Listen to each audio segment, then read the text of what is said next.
not the only chance. I mean, you have some paper that she's going to explain what we invite your comments on during tonight's session. I want to start with just a guiding principle as Jay's moving kind of triggers some of the transitional feelings and issues that we have. A healthy goodbye, a healthy ending, helps to have a healthy beginning. And it's a little more obvious for Pastor Jay. His ending here, we want to celebrate, we want to have a reception, a farewell, and wish him God's blessing as he gets ready to go to a new church. That gives his family closure, kind of a wrap-up of his 7 years here at St. John's. And then he actually moves to a new town, to a new church, a new congregation, and can have a good beginning as they welcome him. We're going to be working through the harder part of being left behind, of saying the goodbye, and not necessarily getting to embrace a new family, a new person, a new leader, a new pastor in our midst. And so Donna has offered to help us as we try to figure out what will that look like for us? How are we going to provide leadership for some of the things that Pastor Jay did? And how will we meet the challenges that will be ours in the coming years? So, well, thank you. For those of you that don't know me, I'm Donna Honold. I sit on the left side of the church every Sunday, and not every, but most of them. By this guy, he sits with Mark. Yeah, he sits behind me, but we don't do the handshake thing. So, anyway, I was really happy when is this off now? No, it's on. But I've got this one, so which one am I moving? Okay. Anyway, I usually don't use a microphone because I have a loud voice, but Megan said I needed to have a microphone. So, anyway, my name's Donna Honold, and I've been a performance consultant for about the last 25 years. And my education and training is in, that's what I do. I go train in companies and talk to people and do a lot of coaching and things like that to help people improve their performance in the workplace. That's kind of what I do. So what I want to show you is the change process. Everything we do in life, we go from beginning to ending. We begin the day, end the day. Begin this meeting, end this meeting. Begin church, sermon, end the sermon. Begin church, end church. Begin our life, end our life. Everything goes from beginning to ending. When we're talking about change, this ending becomes our beginning. And we move to a new beginning. Because the way it was is no longer. That's just the way it is. Anything you're going through, your wife's knee will never be the same. I mean, it's going to be just it's a different knee. I had knee replacement, but the knee looks different than this knee. I just have to accept that. So the ending, we have to figure out how to say goodbye to the ending and embrace the new beginning. And that's what I think our church is going to be going through. Because there's a lot of phases to this. It's not going to be like, oh, Jay's gone, Jeff's the only pastor. Wish you well, Jay. Hey, Jeff, enjoy your time because you're not getting any off. I hope you love your time here. But it'd be great if we could all say, oh, listen, that's how it's going to be. That's it. That is the way it is. But it isn't. It doesn't happen that way. This is when we go through a phase called transition. To get to this ending, to the new beginning, we go through a phase, and that phase is called transition. Now, you notice it goes down because it isn't always real positive going through the transition.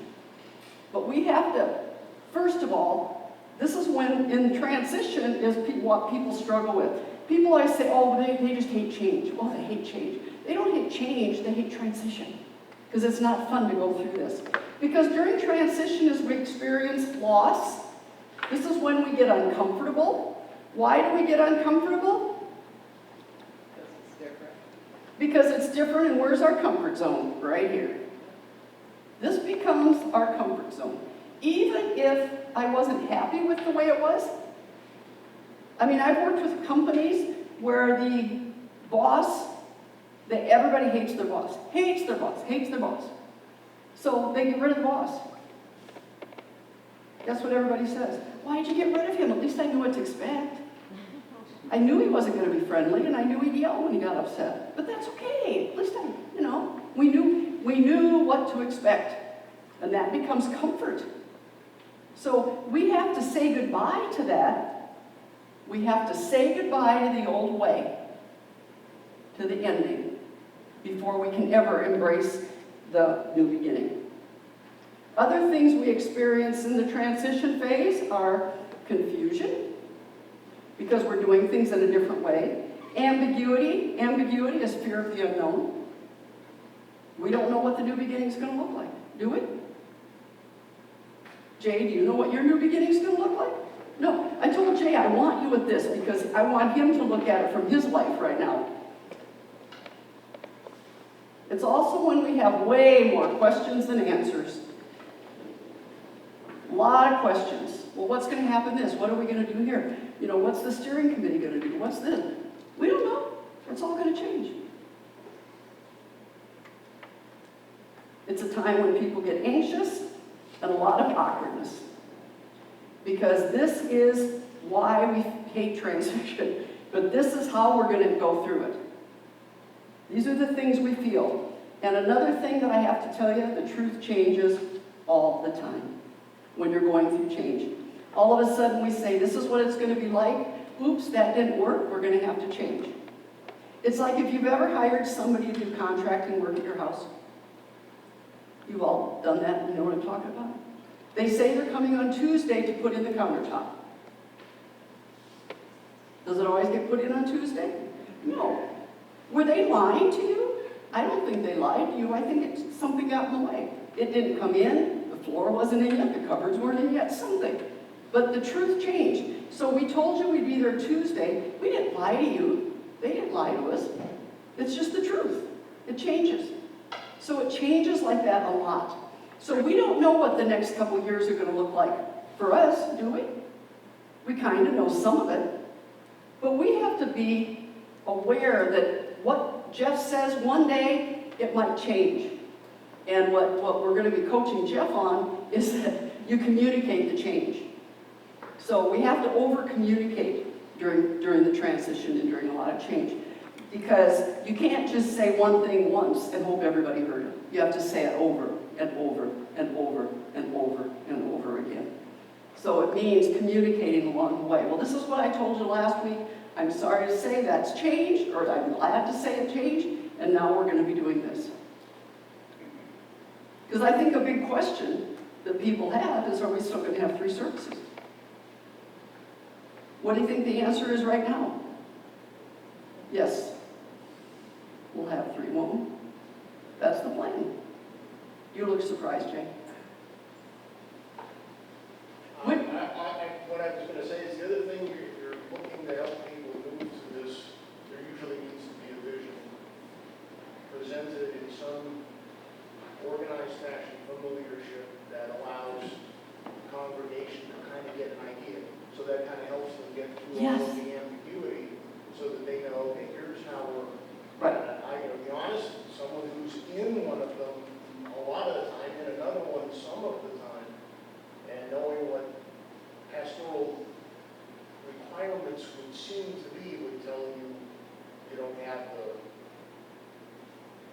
staff to do that. At least in this current iteration, I would see the honest answer is you don't have pastoral leadership in volume to handle that amount of time every week. And it just doesn't look that way. Now, I'm open to seeing what the vision is. We don't know. But that's where we want Jeff to be honest with us and say, here's what we're going to do, this is why we're doing it, and then we have to be open to that. I'm so glad people are here because you can punch the people next to you and say, hey, you guys, the truth changes, long-term change, because it does change all the time. It isn't that we are lying. The key is to over-communicate all the change. You've got to have a vision of where we're going, and then we have to communicate that vision. and where we're at with it. Could it change along the way? Yes. It could change. But right now, it looks like, we don't know.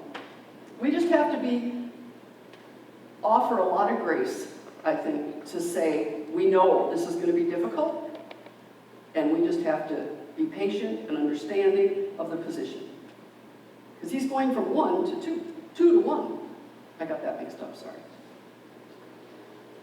So don't think I just lied. He's not going from 1 to 2, he's going from 2 to 1. I goofed. Okay, now why is this confusing? Because it's confusing because as soon as we get out here, we have to change how we're doing things. Well, wait a minute, I needed Jay to... Jay's not here. I needed people to be the ushers Sunday. Everybody doesn't show up to usher. So who's going to do it? I see that every once in a while. Somebody's like, can you get up here and usher? Can you do this? But actually, you have pretty loyal people here because they usually commit by the month, right? Don't they for ushering? Yeah. No, they don't? Not for our service. Not for our service. Weekly. For the 11 o'clock is weekly. Oh, okay. Well, anyway, the loss is because we're saying goodbye to it. I will also say that this can show up a lot at really odd times, the loss we feel. And I share stories about me because they're real, but I'm not trying to say, oh, this is all about me. So when I first, that was a big adjustment for me. So I was longing for one weekend back in Lincoln, Nebraska, in my own apartment where everything had a place and I could have it in. I wanted that so bad. Just one weekend I want to go back there. And when I saw this, I realized that I was just in transition. I was longing for what I couldn't have. I was so focused on this. And I think about the time you're down here, you make a turn somewhere one way or the other. But it was just that I was so confused and uncomfortable and anxious and awkward. And are these kids going to like me? Are they ever going to really want to be with me? What is going on? A lot of ambiguity. I couldn't very well say, did I get married too soon? Because I was 40. So I don't think I got married too soon. I kind of knew what I was doing. But that's what people would say to me. Aren't you kind of rushing into this? I'm 40. I think I can get married at 40. I've had enough time. So anyway, but a lot of discomfort. This is what happens when we step out of our comfort zone. But here's what we do as people, and we all do this as humans. We take this ending and we carry it with us right through this whole transition. And we get stuck because we don't know what to do. There's so much ambiguity, fear of the unknown. It's awkward, it's uncomfortable, confusing. I just don't want to do it. I have so many questions with no answers. I don't want to move on. I just don't. What happens then is I'm carrying everything that was great here with me. Everything. All my questions, all my concerns, I've got them all up here and I'm carrying them with me. That's what we call baggage. When you try to take your baggage from one job into the next job, it isn't going to work. When you try to take your baggage from here, what's wrong with this, all of that, if you try to take that with you. So as a church, we have to say goodbye to Jay and wish him well. Because people have done this where they don't do it. They don't really let go of the person. They long for them to be there. Then what happens is they're gone and they can't quite accept it. Because I liked the way it was. This is my comfort zone. I've known of people that go through a marital change or life change, divorce, anything, whatever, that get down in here when they've separated and they're not sure what's going on out there, and I'm not sure how to even go through with this. I don't know if I'm ready for a relationship. I don't know if I'm not. So what's looking really good to them right now?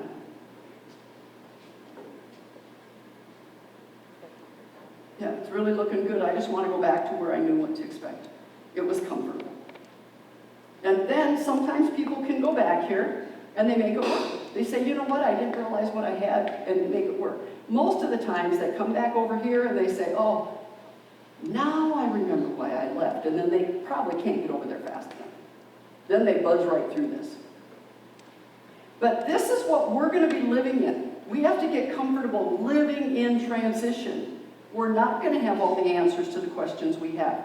The truth is going to change. The anxious, awkward, ambiguity, fear of the unknown, I don't know what it's going to be. The confusion, how uncomfortable we are, and the loss.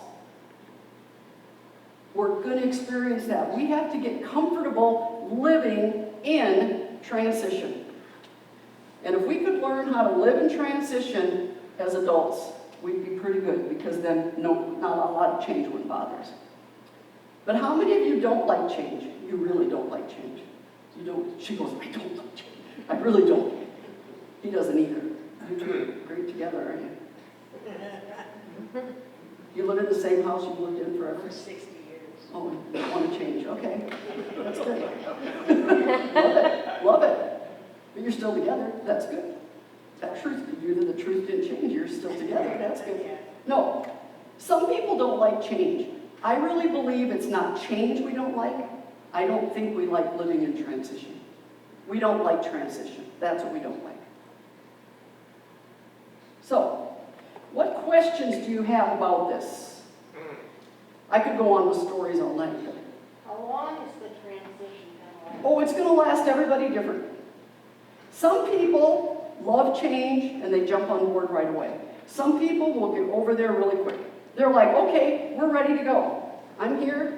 Let's get going with it. Let's get going. And other people are going to be dragging their feet all the way along. There's no standard. Much like, and this is based loosely. I don't ever want you to think that's what I'm talking about as death. But the stages of grief are shock, denial, anger, bargaining, and acceptance. That's what I have written here. That's exactly what you're going through here. I was in bargaining there too, but I think that was the one added by You what? the word bargaining. Well, it's negotiating or bargaining. Those are the two. But no, There's a depression part of that. it is. And I saw that the other day. I was looking at Kubler-Ross's stages, and I've never used the depression, but they say that that's the shock, denial, or the denial and shock kind of go together. And then you get to anger down here, and that is basically what we call, the anger. What did you say there is? Bargaining, but it's depression. Depression. Denial, They said what happens when you get depressed, then the anger can cause depression too. So I had never thought of that, but so that third one is depression. They don't go, nobody goes exactly through that in order. The only one that you get to eventually is Acceptance. Right. And I'm not saying at all that the changes in our church are even anywhere near the loss of a loved one. I'm not saying that at all. I want everybody to be clear on that. I'm not saying you should just get over it and get to accept it. No, absolutely not. The thing is, everybody goes through it differently. And what we have to do is try to help those people see the positive in the move, in the change. I liked Jeff when he said healthier beginnings make healthier endings make healthier beginnings. And I thought, I really like that. But I will tell you, this is how quickly, first of all, the changes in our church are very complex. So underneath this is going to be a whole bunch of other transitions, not just one big transition. This also will go right around the room. That's how quickly things change. I agree with what you and Jerry say, but we're in a situation where we have an opportunity, not a problem. Absolutely. And we need to address it proactively, positively, and look to 2034, not 2024. Exactly. And there's an old axiom in business that if you're doing the same thing you were 12 months ago, you're more than a year behind. Exactly. So you never do get No. to a destination. No. You're always in a position of change. No, it And the really, thing we know is change is inevitable, and the faster, the further we go into the future, the faster the change will be. right. And if you choose to stay here too long, you're going to get left behind. You're right. You're going to be way farther behind. So I've had people that can't get out of here. They just can't do it. In the workplace, with the change, going to electronic monitoring or things like that. They just couldn't do it. going off paper and starting to put everything online. They just couldn't do it. And what happened is they stuck here so long and stuck in the mud saying, I'm not doing it, I'm not doing it, I'm not doing it. Pretty soon the organization's way over here and they're left behind. They're gotta be gone. They're gonna go because they can't even get on board with the company. So tell me your name and where, Norland Hinky. pardon? Norland Hinky. Norland Hinky. And you, I take it, worked in business? I was a bank president. Okay, where at? DeWitt. Okay. So I worked with lots of businesses on transitioning, solving problems, working through. I have an opportunity now. The United Methodist Conference 6 years ago had an apportionment rate of just under 20%. This year it's 10.3%. We have reduced the budget from 16.3 million. The budget to be presented in June will be 7.9 million.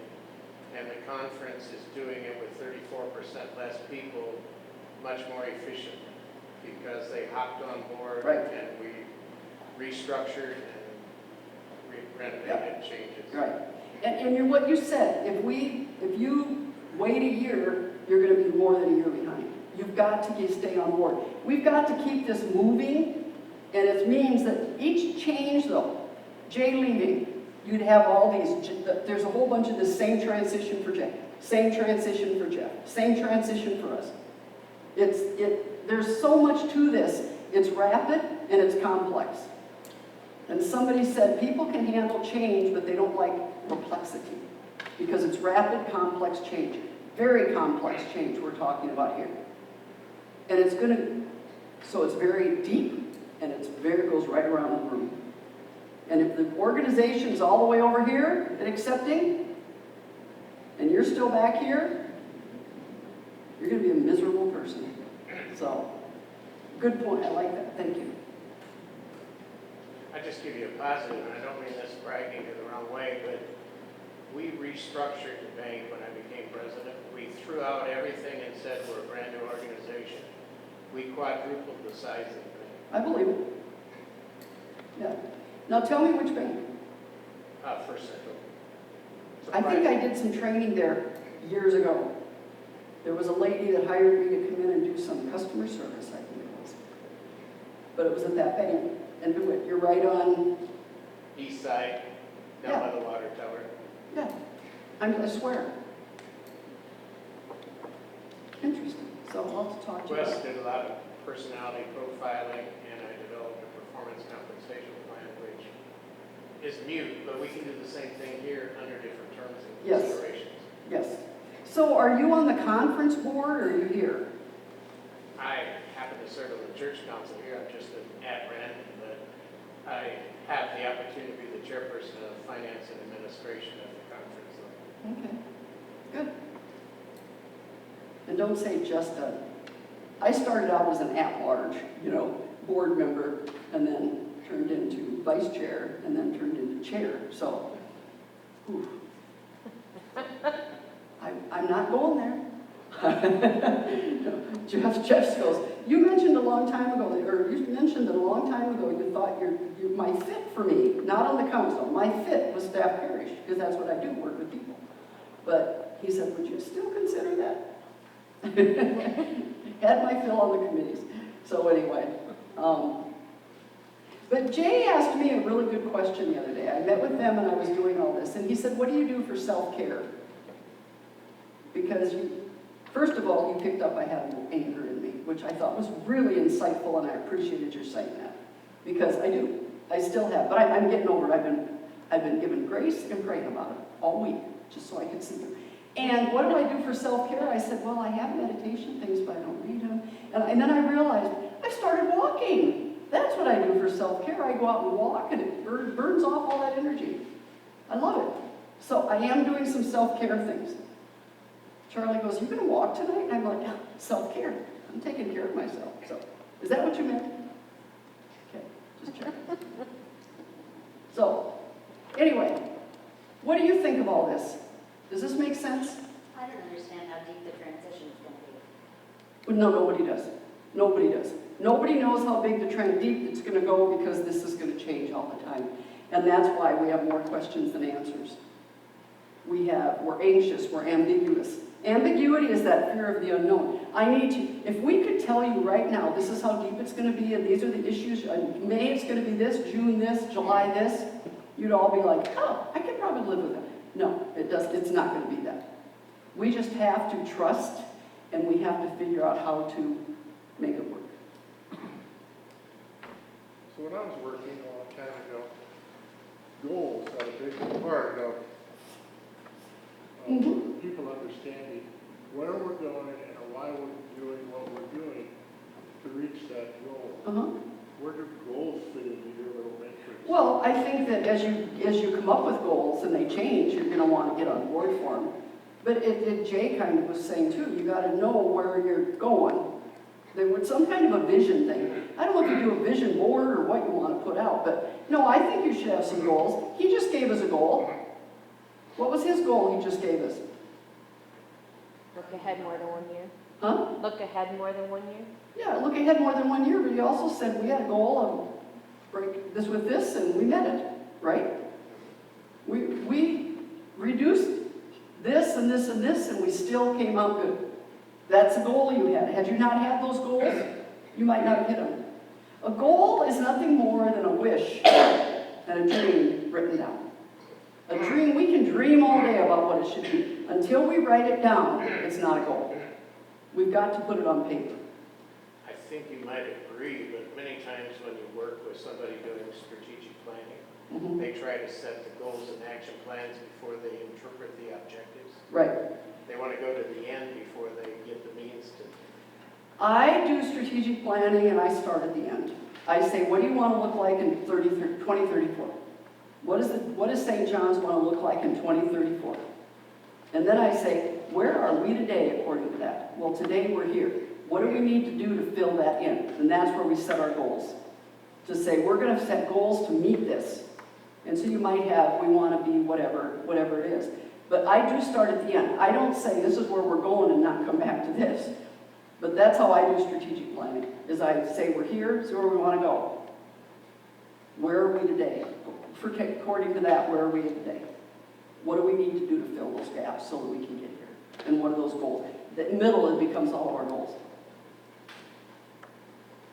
Any other questions, comments? So is time always just as needed, or where does time fit in all of this?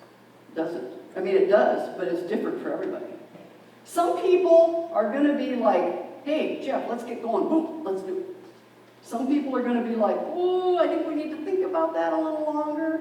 And some people are going to be like, I think that's really stupid and I'm not going to do it. We've never done it that way before, so why would we do it now? Worst thing to ever hear somebody say. We've never done it that way. We've always done it this way. Well, if you've always done it this way, and it's not working, why do you keep doing it this way? You know what I mean? You at the bank, you just got rid of it all. That was a no-no. To get rid of it all? Oh no, it should be a no-no. Whenever I hear somebody say, we tried that 10 years ago and it didn't work, and then I say, well, tell me what you did 10 years ago. Why didn't it work? Because you know what, resources have changed, we might be able to do it today. But some people are like, we tried that before and it didn't work. Done. So besides the whole transitional change and what transition means, do we have an idea of what the new goals or vision is going to be? Because I guess in my idea, the whole meeting is, ideas to bring up what's going to be changing up our congregation. Do we have ideas of what that's going to be yet, or are we just talking about transition? I think tonight we're talking about transition, and I think later I'm going to be working with Jeff, and I think later we'll be coming up with maybe how are we going to, and I don't know who should set the goals. I mean, I think you've got enough committees here to make their goals. I mean, you've got a lot of committees. Come on. Steering committee, the staff parish committee, right? I think each committee should be coming up with some goals. I mean, you know what I mean? I don't think it's up to Jeff to say, here are the goals I have, and you're going to get on board. They have to be worked on together. Doug? I'm just saying, to me, I agree with everybody that says communication is the key to this transition. Absolutely. And when I look at what we have now for communication, and it comes in many different forms, there's one-on-ones, groups, councils, whatever, I don't see any of it. I used to know all of this when I was on one of these Mm-hmm. committees, okay? But the average Joe, which I am now, Mm-hmm. I don't know what's going on in the church. Okay, well then why don't you get back on a committee? I don't want to be on a Hey, Doug, you and I are there together. It's time to be late. Yeah. No, I think, okay, Jay. Yeah, I think the one thing I'm hearing though is if we are not lessening the service number of every week, that is the change that could be going through. Right. Because now you're gonna have to survive, right, you've got pastoral leadership that could take just Right. straight up have Right. 1.5 services a week. Right. That isn't there. So Right.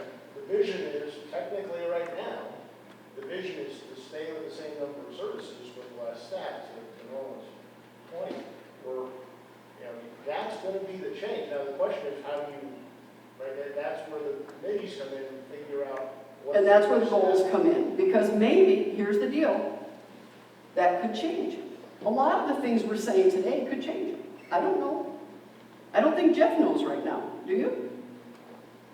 I know what you'd like. The harsh reality is just, I'm going in the service. The harsh reality is, since 2009, that service has been barely 100 people. And since the pandemic, it's never been over 50. Right. So from a per capita standpoint, I realize we have television viewing or whatever else you want to do something Right. online.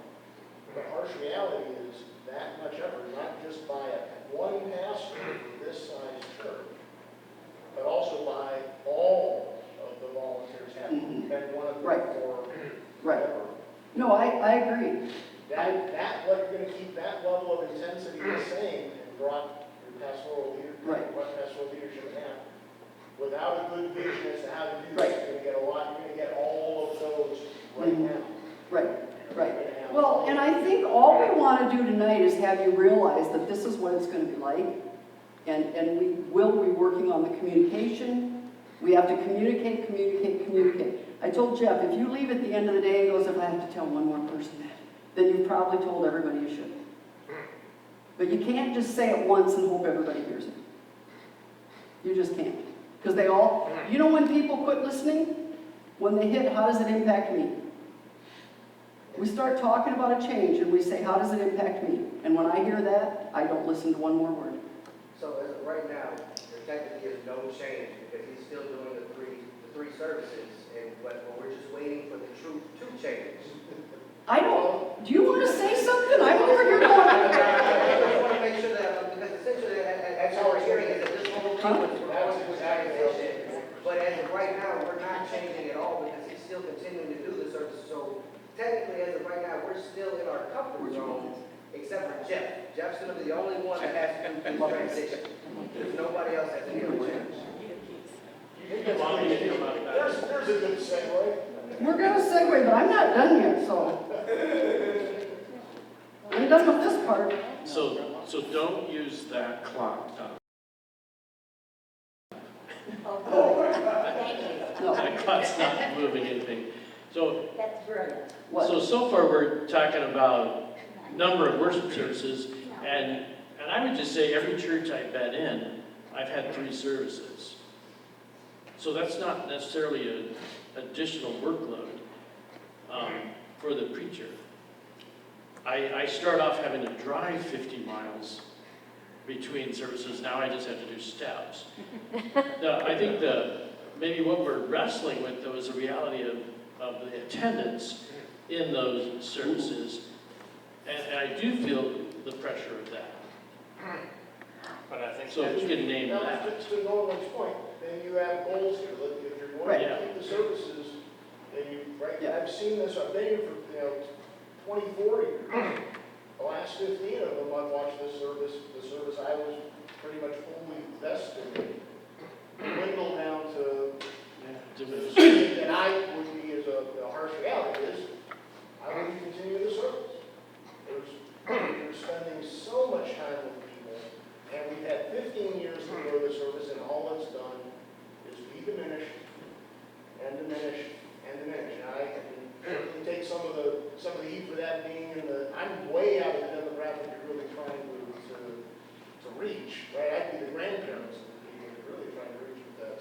You're young at heart. But I mean, that's what I'm trying to say, so then let's, if we're going to keep them, should we actually finally put some goals that Yes. either sunset the service or save the service? Okay. And maybe probably. So that's the direction. that type of stuff. I think that's what we have to get a hold of Right. and articulate. Right, I would agree. I don't think we're gonna answer any of that tonight, but I think that that's something that we're gonna wanna work on. And whether that's putting key people together for those, who would be willing to work on some goals and help with any goals? I mean,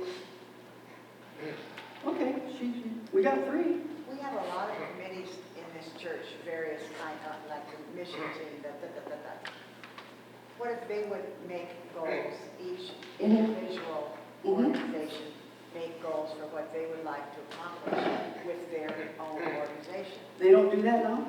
Pardon? They don't do that now? Well, I'm sure they do, but I'm saying to make a concerted effort to do that, to come up with a goal that they would like to have happen in a year, 5 years from now. In addition to this project, Ron, we might want to meet with some of those committees and get them to set some goals and work with them on the goal setting. They're more I could friendly do word that. than goals. Huh? They're more friendly word than goals. Friendly words than goals? Word than goal, like new positions or Oh, some sort of other terminology. right. Goals is old fashioned. No, we still have to have reason for being here, and that's what a goal is for, is to try to reach it. I think to keep in mind as we do meet in committees or meet in our groups, and I think this goes along with communication too, is to be able to, every piece, look to one unified goal as well. Because I think part of this process and transition is, we've talked a lot in our, in staff meetings or in staff trainings and things about how siloed our church feels. And I think for communication purposes, I'm just as guilty. I look at the things that I care about. I think we even just addressed that too. I look at the things I care about or I'm involved in, and I listen to that communication. But if it doesn't pertain to me, well, I guess I missed that communication. Well, it's how it impacts me. If it doesn't impact me, I'm not paying attention. Yeah. So keeping in mind, keeping one unified goal, even with in all of that. Okay. It would be my hope the transition team is going to be the one who's looking at opportunities in the future, and you may do it differently, but it would seem to me that the corpus goal should come from the big, Right. and then the committees and that Right. should fit into that, Right. to what you're doing, build it up there. And I would just say demographically, one of the things I think we need to be looking at is the future of this church, because look around the room, how many people are less than 40 years old? Well, No. my husband likes to come because he's the youngest one there. He's younger than I am. My point is if St. John's is going to have a future, Megan and the youth program are going to be an essential factor.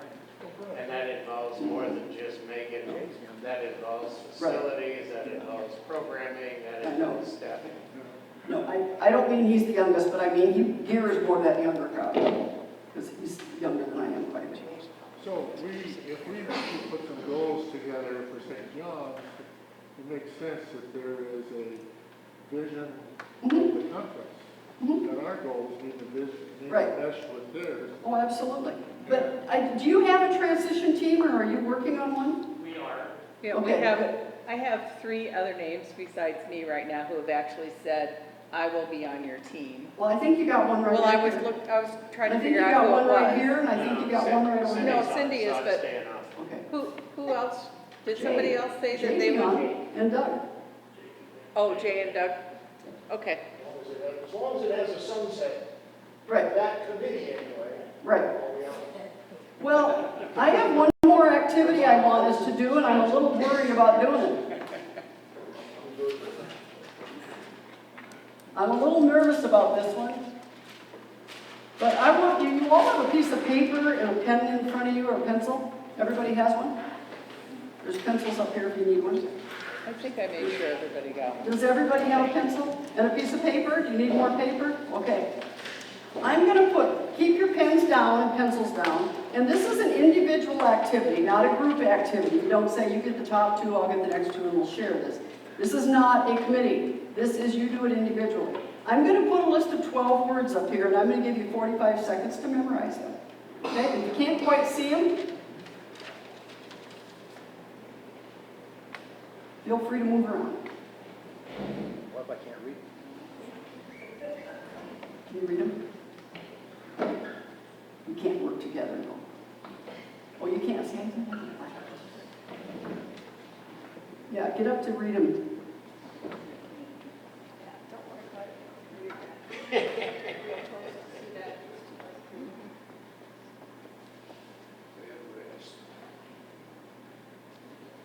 You know what you're supposed to do. All my favorite words.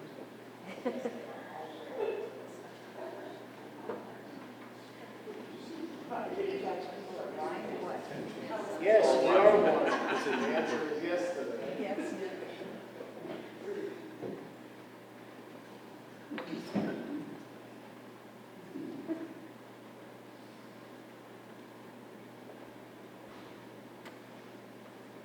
Okay, stop. Now, I'm going to move that and ask you to write down these words by memory. Write down the 12 words. 12 words. Don't worry about any order, just get the 12 words.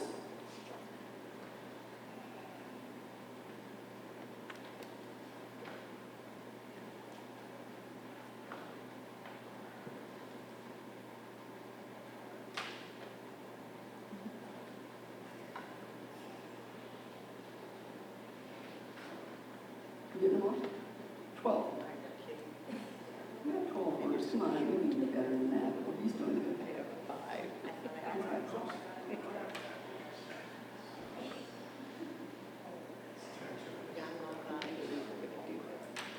12 words, no special order. You can borrow mine.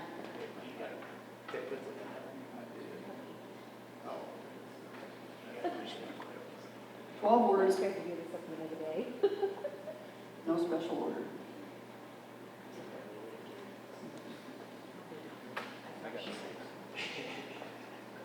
Twelve words. Get them? My vision is so bad. Oh, okay. Did you get them? No.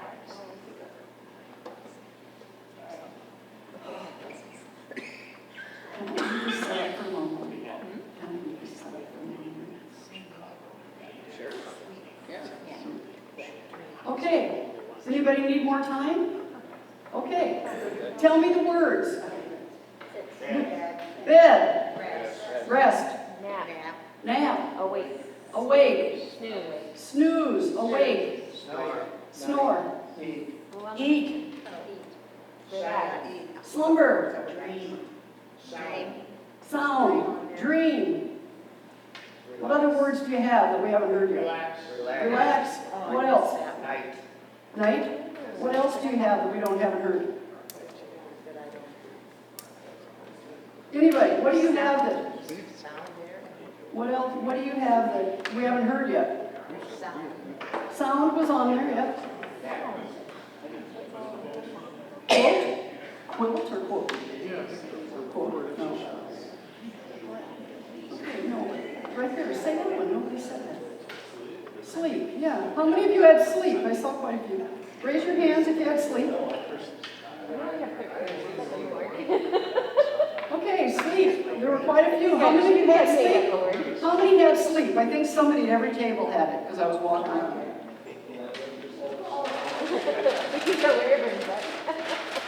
There's your list. Sleep was You're not so on there. smart, Linda. Linda said, well, they all have to do with sleep. Of course That's they why I do. got 13 grades. You got 13 and put No, sleep. because I wrote down sleep, so everybody said it. You guys convinced me. That's easily influenced. Apparently. We had night. You had night. Night was there. I got words that were. I did not have sound. Okay, here's the deal. Did anybody put something else? Sometimes people put snack. No, but sleep. Quite a few of you had sleep. Now, why did you put sleep, Linda? Why did I put? Why did you put sleep? They have to all together, bed, rest, nap, awake, dream, they all have to do with sleeping. Process of, they all were around that. It had to do with that. Must be on there. So what did you do? You knew there were 12 words. You didn't get all of them. Maybe you had 10 words, and you filled in. What did you do? Did anybody add sleep at the end? Anybody what? Did anybody put sleep towards the end? You know, like I had 11 words. I knew there were 12, so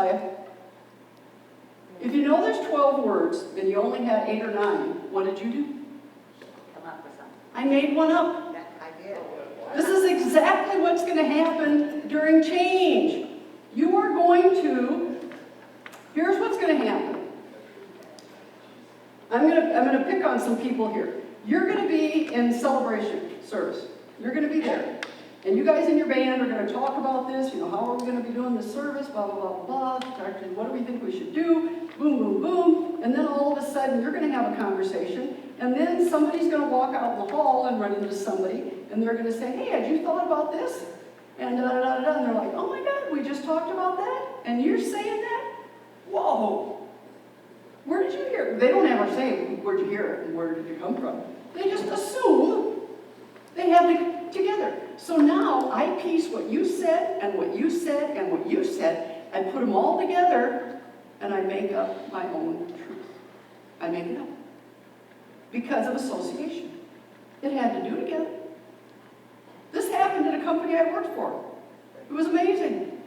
Everybody pieced all this information together. It was crazy. I was working at Value RX, mail order pharmaceutical company. When Quad Cities was going to close in 2017, we lived through that for the better part of a year, and we call it, and you know, the absence of knowledge, the absence of information, rumor will fill the void. Oh yeah, absolutely. And we lived through that for a pretty tenuous time to explain that. Yeah. Avoidance of, or lack of communication is going to increase speculation. Knowledge that gets filled with rumor. Right, the rumors. The rumor mill. We need to pay attention to the rumor mill. Value RX. HR came in from the corporate. We had 5 locations around the United States. They came in and read the same message to every single person. 180 in our unit. And said, this is what we're doing. We're closing this facility March 31st.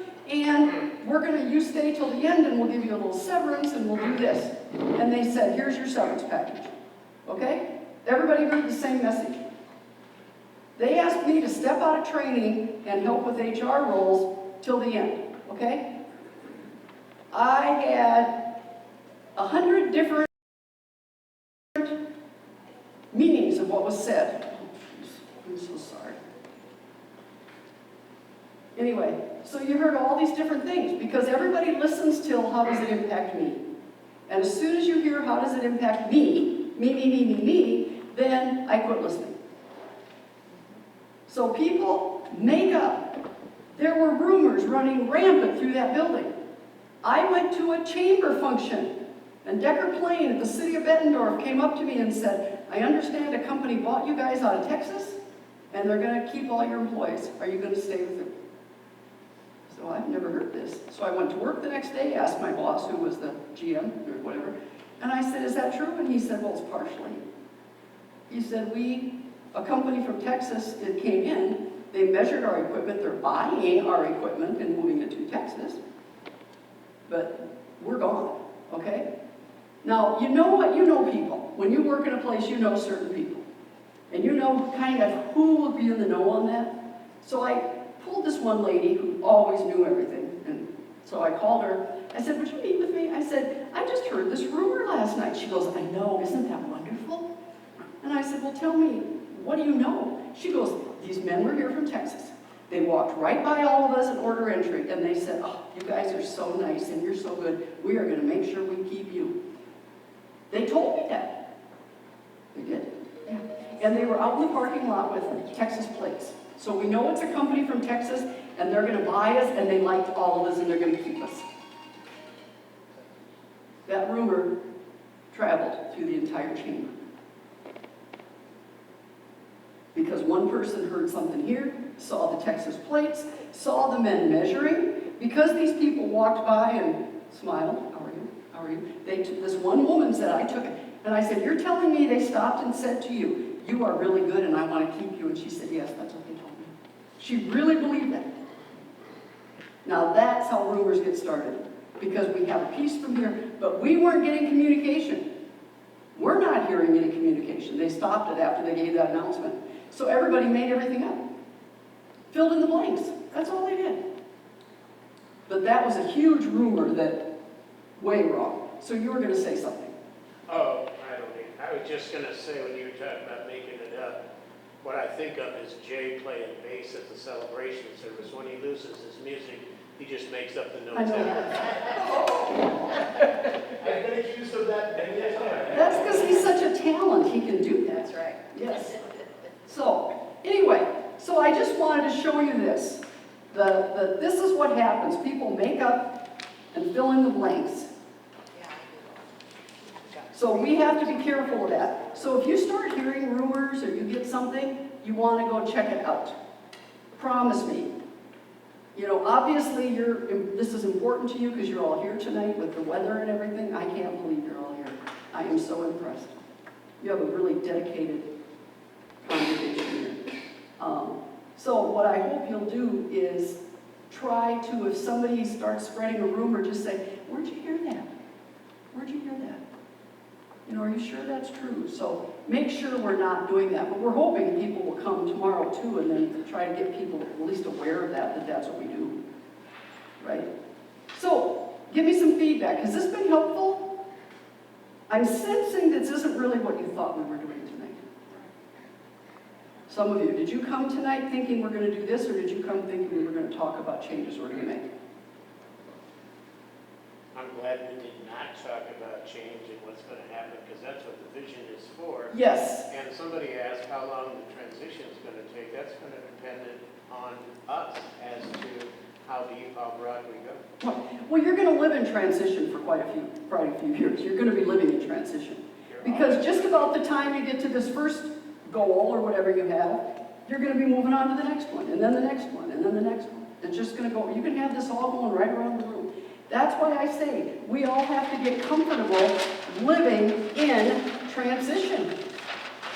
We have to get comfortable with not having all the answers. I don't know what the future holds. I'm not sure it's going to be good. I don't know. It's awkward. I have a lot of questions I don't have answers to. I'm sensing that tonight. The truth's going to change. We're anxious. We're confused. It's uncomfortable. And it's lost. That's what we're going to be experiencing.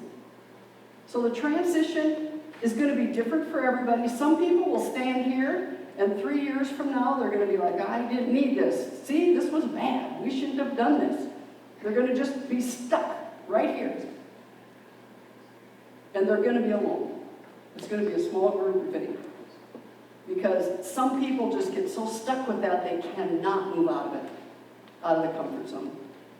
But our church has gone through a lot of changes, so what are you laughing at? Because I'm happy I'm dragged along to that, because I don't like change. No, you don't like If it transition. works, I like it left that way. Here's what I want. I want you to not think about it, I don't like change. You don't like transition. Because the change, we would never do anything different. Change is anytime, the definition of change is anytime we do something differently. You do a lot of things differently. It's this that you don't like, because I don't like being in this sense of unknown. I don't. It's not fun to be here. It's not. But that's why we have to get through it quickly, and that's going to happen by over-communication and goals and visions. I don't know, goals, whatever you want to call it, but visions. Where are we headed? Where are we at on that path? Carolee. I think we need to remember when we're setting goals that we need to seek God's, what He wants us to do, and not decide, oh, I'm going to do this for God. Mm-hmm. Because sometimes we do good things, but it's not the best. Mm-hmm. No, we set stuff sometimes, but that's my me issue. You know, this is what's important to me. This is what I want. And if I'm there, then I'm too focused on me, and I can't get out of it. So, what we do want to ask you, though, you bring up about the me issues. You were going to put a box in. Oh, yeah, we're gonna, I mean, we haven't made any decisions yet because the transition team isn't gonna meet till after these first two congregational meetings.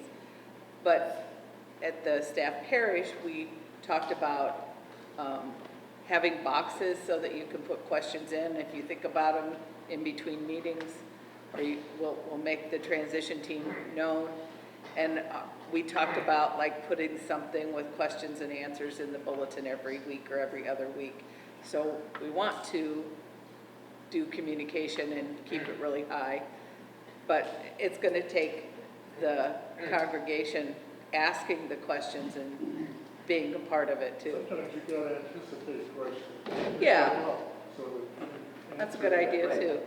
Because Yeah. sometimes people don't wanna ask, they're afraid to ask. Well, that's why it's going to be anonymous. If you- If you put it in the box, you don't have to put your name on it. And if you want somebody to talk to you about it, you put your name on it. If you're looking for transparency, why don't you put it in the website so everybody can see What the concerns are. I would say I'd review that list first. Yeah. I would probably review that list before you put it in there, but you could. It depends on, who we want to, our church, absolutely. But if somebody just wandering by, none of it's been determined, none of it. They're not, it's got to be the transition team that makes the choice together with the input from the congregation. It's no one person's choice about how to do it. Well, and there might be something to that, because I think if you could find a way to publish, like whether it's in the newsletter or whatever, the tidings, you put that in there, but here's some of the concerns people have had or questions people have had, that might encourage other people Yeah. to put theirs into. So that isn't a bad idea. So, any last comments or questions?